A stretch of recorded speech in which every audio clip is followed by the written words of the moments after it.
नमस्कार देवियों और सज्जनों, a very good morning to all of you.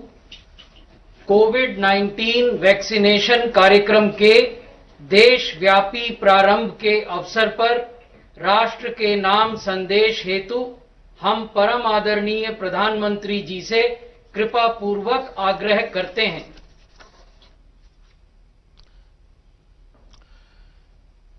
मेरे प्यारे देशवासियों, नमस्कार। आज के दिन का पूरे देश को बेसब्री से इंतजार रहा है।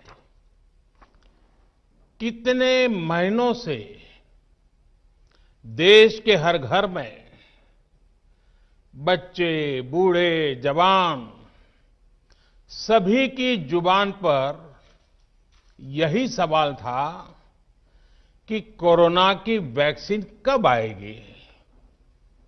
तो अब कोरोना की वैक्सीन आ गई है, बहुत कम समय में आ गई है। अब से कुछ ही मिनट बाद भारत में दुनिया का सबसे बड़ा टीकाकरण अभियान शुरू होने जा रहा है। मैं सभी देशवासियों को इसके लिए बहुत बहुत बधाई देता हूं। आज वो वैज्ञानिक, वैक्सीन रिसर्च से जुड़े अनेकों लोग विशेष रूप से प्रशंसा के हकदार हैं, जो बीते कई महीनों से कोरोना के खिलाफ वैक्सीन बनाने में जुटे थे, दिन रात जुटे थे। न उन्होंने त्योहार देखा है, न उन्होंने दिन देखा है, न उन्होंने रात देखी है। आमतौर पर एक वैक्सीन बनाने में बरसों लग जाते हैं, लेकिन इतने कम समय में एक नहीं, दो मेड इन इंडिया वैक्सीन तैयार हुई है। इतना ही नहीं, कई और वैक्सीन पर भी काम तेज गति से चल रहा है। ये भारत के सामर्थ्य, भारत की वैज्ञानिक दक्षता, भारत के टैलेंट का जीता जागता सबूत है। ऐसी ही उपलब्धियों के लिए राष्ट्रकवि रामधारी सिंह दिनकर जी ने कहा था, मानव जब जोर लगाता है, पत्थर पानी बन जाता है। भाइयों और बहनों, भारत का टीकाकरण अभियान बहुत ही मानवीय और महत्वपूर्ण सिद्धांतों पर आधारित है। जिसे सबसे ज्यादा जरूरी है, उसे सबसे पहले कोरोना का टीका लगेगा। जिसे कोरोना संक्रमण का रिस्क सबसे ज्यादा है, उसे पहले टीका लगेगा। जो हमारे डॉक्टर्स हैं, नर्सेस हैं, अस्पताल में सफाई कर्मी हैं, मेडिकल, पैरामेडिकल स्टाफ हैं, वो कोरोना की वैक्सीन के सबसे पहले हकदार हैं। चाहे वो सरकारी अस्पताल में हो या फिर प्राइवेट में, सभी को ये वैक्सीन प्राथमिकता पर लगेगी। इसके बाद उन लोगों को टीका लगाया जाएगा जिन पर जरूरी सेवाओं और देश की रक्षा या कानून व्यवस्था की जिम्मेदारी है। जैसे हमारे सुरक्षा बल हो गए, पुलिसकर्मी हो गए, फायर ब्रिगेड के लोग हो गए, सफाई कर्मचारी हो गए, इन सभी को ये वैक्सीन प्राथमिकता पर लगेगी। और मैंने जैसा पहले भी कहा है, इनकी संख्या करीब करीब 3 करोड़ होती है। इन सभी के वैक्सीनेशन का खर्च भारत सरकार द्वारा उठाया जाएगा। साथियों, इस टीकाकरण अभियान की पुख्ता तैयारियों के लिए राज्य सरकारों के सहयोग से देश के कोने-कोने में ट्रायल्स किए गए हैं, ड्राई रन्स हुए हैं। विशेष तौर पर बनाए गए कोविन डिजिटल प्लेटफॉर्म में टीकाकरण के लिए रजिस्ट्रेशन से लेकर ट्रैकिंग तक की व्यवस्था है। आपको पहला टीका लगने के बाद दूसरी डोज कब लगेगी, इसकी जानकारी भी आपके फोन पर दी जाएगी। और मैं सभी देशवासियों को ये बात फिर याद दिलाना चाहता हूं कि कोरोना वैक्सीन की 2 डोज लगनी बहुत जरूरी है। एक डोज ले लिया और फिर भूल गए, ऐसा गलती मत करना। और जैसा एक्सपर्ट्स कह रहे हैं, पहली और दूसरी डोज के बीच लगभग 1 महीने का अंतराल भी रखा जाएगा। आपको ये भी याद रखना है कि दूसरी डोज लगाने के 2 हफ्ते बाद ही आपके शरीर में कोरोना के विरुद्ध जरूरी शक्ति विकसित हो पाएगी। इसलिए टीका लगते ही आप असावधानी बरतने लगें, मास्क निकाल कर रख दें, 2 गज की दूरी भूल जाएं, ये सब मत करिएगा। मैं प्रार्थना करता हूं, मत करिएगा। और मैं आपको एक और चीज बहुत आग्रह से कहना चाहता हूं। जिस तरह धैर्य के साथ आपने कोरोना का मुकाबला किया, वैसे ही धैर्य अब वैक्सीनेशन के समय भी दिखाना है। साथियों, इतिहास में इस प्रकार का और इतने बड़े स्तर का टीकाकरण अभियान पहले कभी नहीं चलाया गया है। ये अभियान कितना बड़ा है, इसका अंदाज आप सिर्फ पहले चरण से ही लगा सकते हैं। दुनिया के 100 से भी ज्यादा ऐसे देश हैं जिनकी संख्या 3 करोड़ से कम है, और भारत वैक्सीनेशन के अपने पहले चरण में ही 3 करोड़ लोगों का टीकाकरण कर रहा है।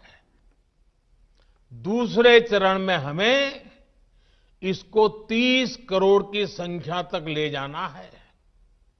जो बुजुर्ग हैं, जो गंभीर बीमारी से ग्रस्त हैं, उन्हें वो अगले चरण वाले चरण में टीका लगेगा। आप कल्पना कर सकते हैं, 30 करोड़ की आबादी से ऊपर के दुनिया के सिर्फ 3 ही देश हैं, खुद भारत, चीन और अमेरिका। और कोई भी देश ऐसा नहीं है जिनकी आबादी इनसे ज्यादा हो।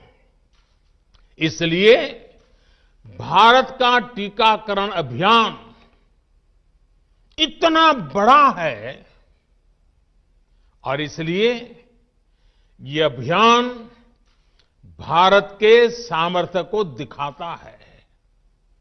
और मैं देशवासियों को एक और बात कहना चाहता हूं। हमारे वैज्ञानिक, हमारे एक्सपर्ट्स जब दोनों मेड इन इंडिया वैक्सीन की सुरक्षा और प्रभाव को लेकर आश्वस्त हुए, तभी उन्होंने इसके इमरजेंसी उपयोग की अनुमति दी है। इसलिए देशवासियों को किसी भी तरह के प्रोपेगेंडा, अफवाहें, दुष्प्रचार से बचकर रहना है। साथियों, भारत के वैक्सीन वैज्ञानिक, हमारा मेडिकल सिस्टम भारत की प्रक्रिया की पूरे विश्व में बहुत विश्वसनीयता है और पहले से है। हमने ये विश्वास अपने ट्रैक रिकॉर्ड से हासिल किया है। मेरे प्यारे देशवासियों, हर हिंदुस्तानी इस बात का गर्व करेगा कि दुनिया भर के करीब 60% बच्चों को जो जीवन रक्षक टीके लगते हैं, वो भारत में ही बनते हैं। भारत की सख्त वैज्ञानिक प्रक्रियाओं से ही होकर के गुजरते हैं। भारत के वैज्ञानिकों को और वैक्सीन से जुड़ी हमारी विशेषज्ञता पर दुनिया का ये विश्वास made in India corona vaccine में और मजबूत होने वाला है। इसकी कुछ और खास बातें हैं जो आज मैं देशवासियों को जरूर बताना चाहता हूं। ये भारतीय वैक्सीन विदेशी वैक्सीनों की तुलना में बहुत सस्ती हैं और इनका उपयोग भी उतना ही आसान है। विदेश में तो कुछ वैक्सीन ऐसी हैं जिसकी एक डोज 5,000 रुपया तक में है और जिसे -70 डिग्री तापमान में फ्रीज में रखना होता है। -70 डिग्री। वहीं भारत की वैक्सीन ऐसी तकनीक पर बनाई गई हैं जो भारत में बरसों से ट्राइड और टेस्टेड है। ये वैक्सीन स्टोरेज से लेकर ट्रांसपोर्टेशन तक भारतीय स्थितियों और परिस्थितियों के अनुकूल है। यही वैक्सीन अब भारत को कोरोना के खिलाफ लड़ाई में निर्णायक जीत दिलाएगी। साथियों, कोरोना से हमारी लड़ाई आत्मविश्वास और आत्मनिर्भरता की रही है। इस मुश्किल लड़ाई से लड़ने के लिए हम अपने आत्मविश्वास को कमजोर नहीं पड़ने देंगे। ये प्रण हर भारतीय में दिखाई दिया है। संकट कितना ही बड़ा क्यों न हो, देशवासियों ने कभी आत्मविश्वास खोया नहीं। जब भारत में कोरोना पहुंचा, तब देश में कोरोना टेस्टिंग की एक ही लैब थी। हमने अपने सामर्थ्य पर विश्वास रखा और आज 2300 से ज्यादा लैब्स का नेटवर्क हमारे पास है।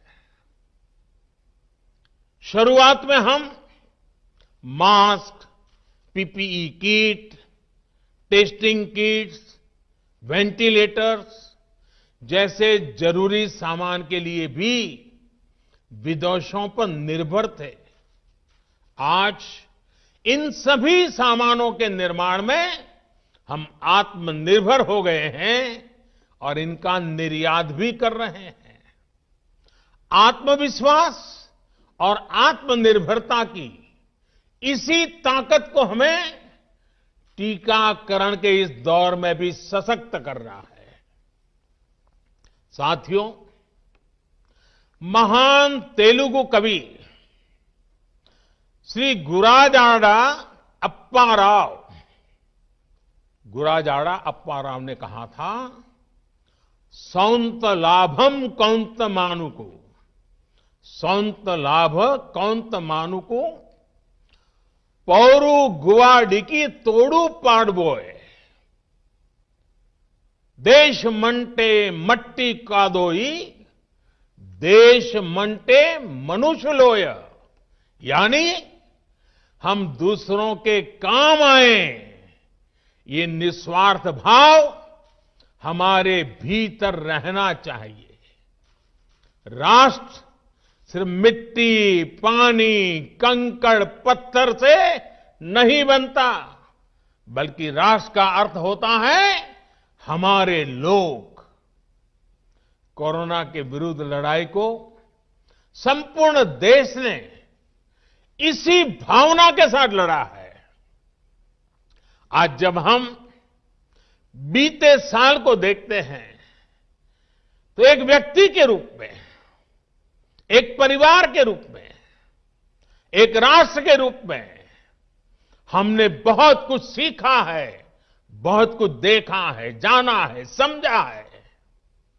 आज भारत जब अपना टीकाकरण अभियान शुरू कर रहा है तो मैं उन दिनों को भी याद कर रहा हूं। कोरोना संकट का वो दौर जब हर कोई चाहता क्या कि कुछ करें, लेकिन उसको उतने रास्ते नहीं सूझते थे। सामान्य तौर पर बीमारी में पूरा परिवार बीमार व्यक्ति की देखभाल के लिए जुट जाता है, लेकिन इस बीमारी ने तो बीमार को ही अकेला कर दिया। अनेकों जगह पर छोटे छोटे बीमार बच्चों को मां से दूर रहना पड़ा। मां परेशान रहती थी, मां रोती थी, लेकिन चाहकर भी कुछ कर नहीं पाती थी। बच्चे को अपनी गोद में नहीं ले पाती थी। कहीं बुजुर्ग पिता अस्पताल में अकेले अपनी बीमारी से संघर्ष करने को मजबूर थे। संतान चाहकर भी उसके पास नहीं जा पाती थी। जो हमें छोड़कर चले गए, उनको परंपरा के मुताबिक वो विदाई भी नहीं मिल सकी जिसके वो हकदार थे।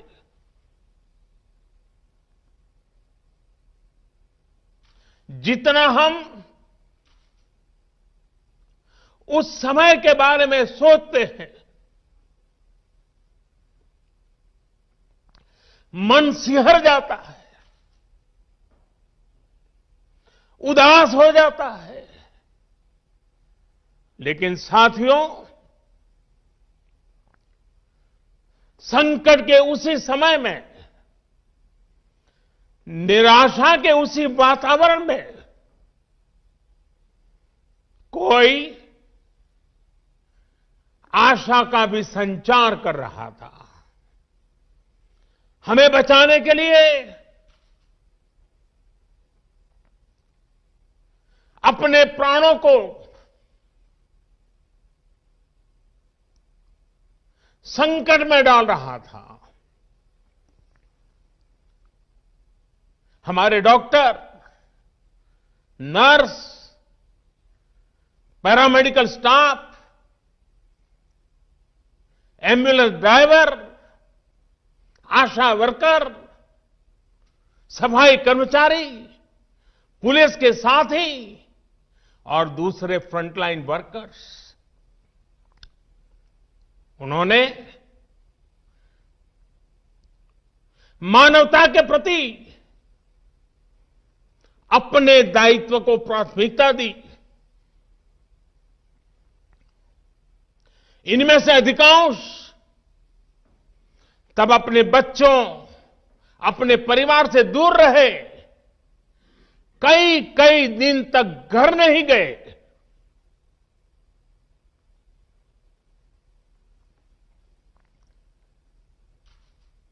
सैकड़ों साथी ऐसे भी हैं जो कभी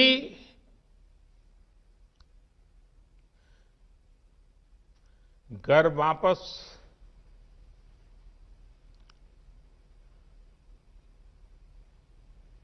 लौट ही नहीं आ पाए। उन्होंने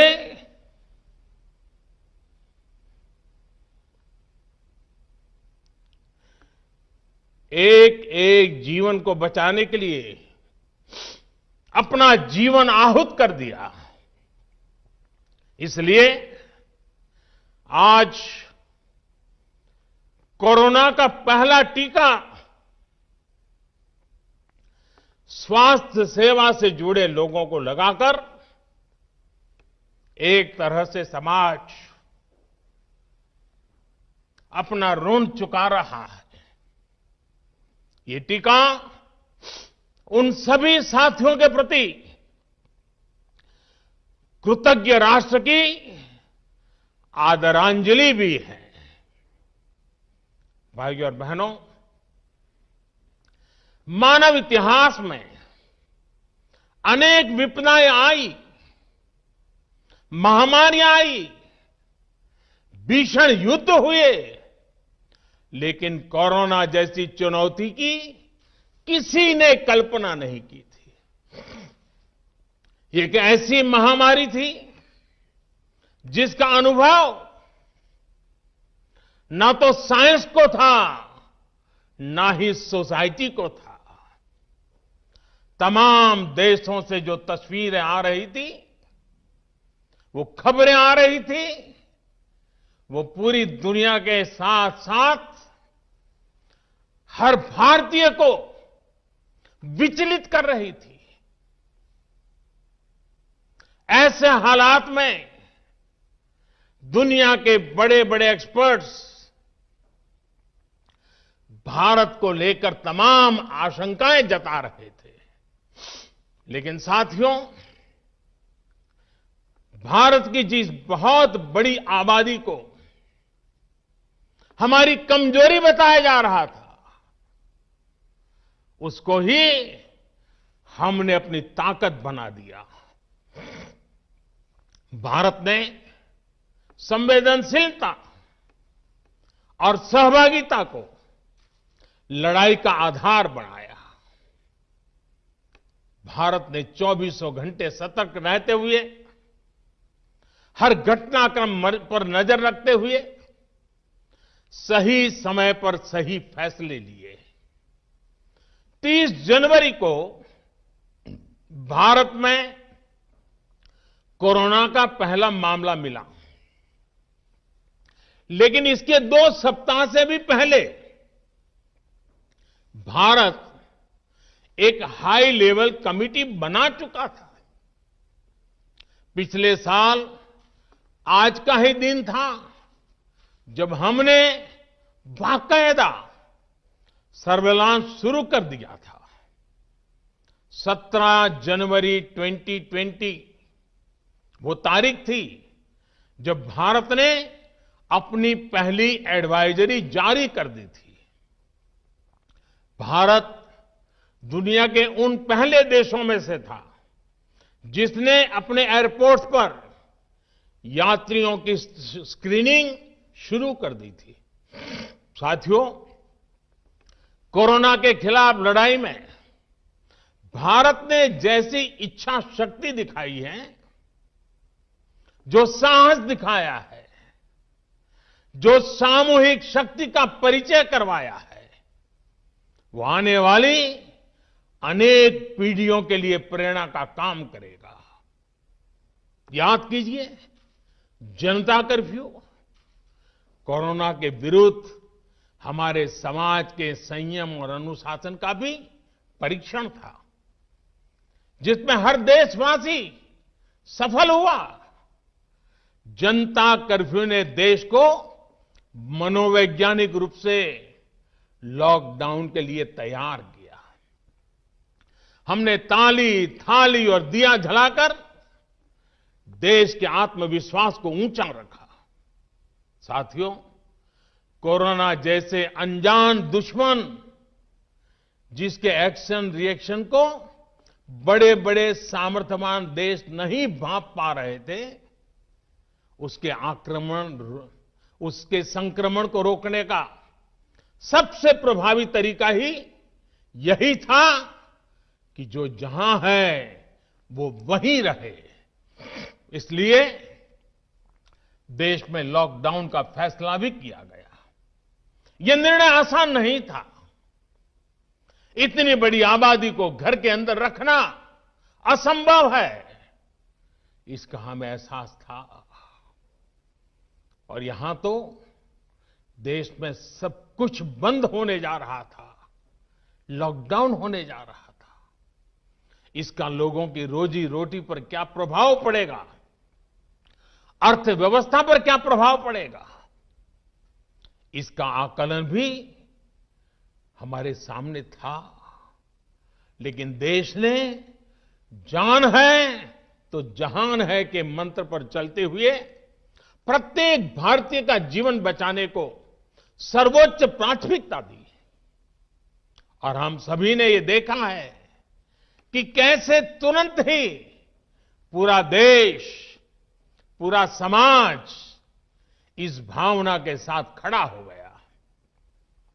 अनेकों बार छोटी छोटी लेकिन महत्वपूर्ण चीजों की जानकारी देने के लिए मैंने भी अनेक बार देशवासियों के साथ सीधा संवाद किया। एक तरफ जहां गरीबों को मुफ्त भोजन की व्यवस्था की गई, तो वहीं दूध, सब्जी, राशन, गैस, दवा ऐसी जरूरी चीजों की सुचारू आपूर्ति सुनिश्चित की गई।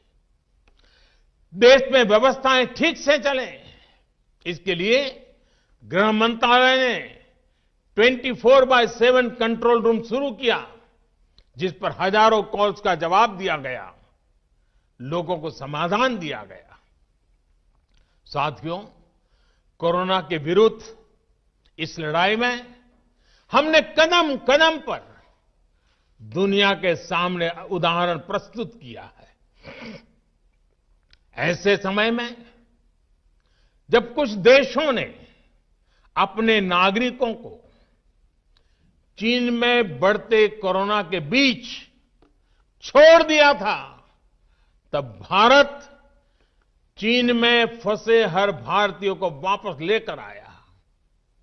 और सिर्फ भारत के ही नहीं, हम कई दूसरे देशों के नागरिकों को भी वहां से वापस निकाल करके लाए। कोरोना काल में वंदे भारत मिशन के तहत 35 लाख से ज्यादा भारतीयों को विदेशों से भारत लाया गया। मुझे याद है, एक देश में जब भारतीयों को टेस्ट करने के लिए मशीनें कम पड़ रही थी, तो भारत ने पूरी टेस्टिंग लैब यहां से वहां भेज करके उसको वहां सजाया, लगाया, ताकि वहां से भारत आ रहे लोगों को टेस्टिंग की दिक्कत ना हो। साथियों, भारत ने इस महामारी से जिस प्रकार से मुकाबला किया, उसका लोहा आज पूरी दुनिया मान रही है।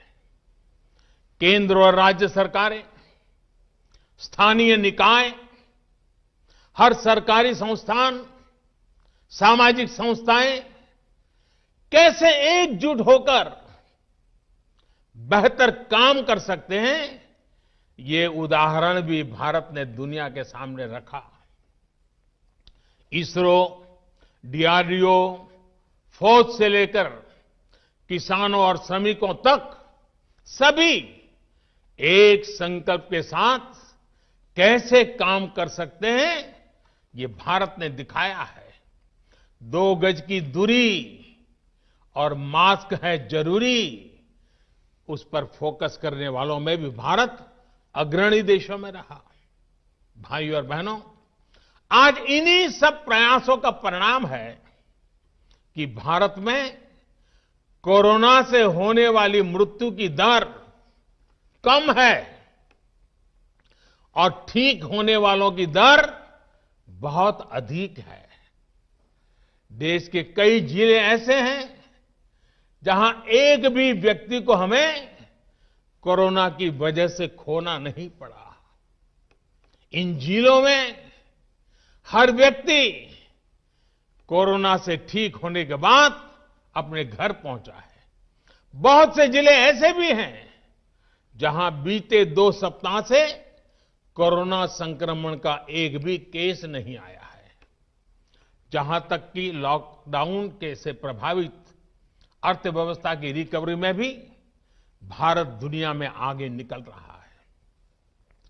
भारत उन गिने चुने देशों में है जिसने मुश्किल के बावजूद दुनिया के 150 से ज्यादा देशों में जरूरी दवाएं और जरूरी मेडिकल सहायता पहुंचाई।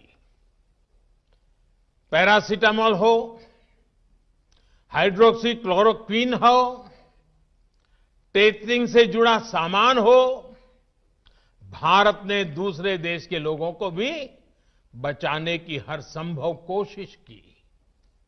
आज जब हम अपनी वैक्सीन बना ली है, तब भी भारत की तरफ दुनिया आशा और उम्मीद की नजरों से देख रही है। हमारा टीकाकरण अभियान जैसे जैसे आगे बढ़ेगा, दुनिया के अनेक देशों को हमारे अनुभव का लाभ मिलेगा।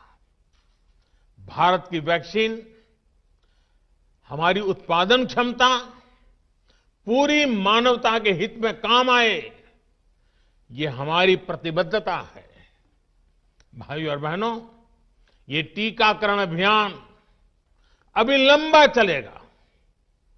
हमें जन जन के जीवन को बचाने में योगदान देने का मौका मिला है और इसलिए इस अभियान से जुड़ी प्रक्रिया को, उस प्रक्रिया का हिस्सा बनने के लिए भी देश में वॉलेंटियर आगे आ रहे हैं। मैं उनका स्वागत करता हूं और भी अधिक वॉलेंटियर्स को मैं अपना समय इस सेवा कार्य में जोड़ने के लिए जरूर आग्रह करूंगा। हां, जैसा मैंने पहले कहा, मास्क, 2 गज की दूरी और साफ सफाई ये टीके के दौरान भी और बाद में भी जरूरी रहेंगे। टीका लग गया तो उसका अर्थ ये नहीं कि आप कोरोना से बचाव के दूसरे तरीके छोड़ दें। अब हमें नया प्रण लेना है। दवाई भी, कड़ाई भी। दवाई भी, कड़ाई भी। आप सभी स्वस्थ रहें, इसी कामना के साथ इस टीकाकरण अभियान के लिए पूरे देश को बहुत बहुत शुभकामनाएं देता हूं। देश के वैज्ञानिकों का, रिसर्चर्स का, लैब में जुड़े हुए सब लोगों का, जिन्होंने पूरे साल एक ऋषि की तरह अपनी लैब में जीवन खपा दिया और ये वैक्सीन देश और मानवता को दी है। मैं उनको भी विशेष रूप से अभिनंदन करता हूं, उनका आभार व्यक्त करता हूं। मेरी आप सबको बहुत बहुत शुभकामनाएं हैं। आप जल्द इसका लाभ उठाएं, आप भी स्वस्थ रहें, आपका परिवार भी स्वस्थ रहें, पूरी मानव जात इस संकट की घड़ी से बाहर निकले और स्वस्थता हम सबको प्राप्त हो। इसी एक कामना के साथ आप सबका बहुत बहुत धन्यवाद।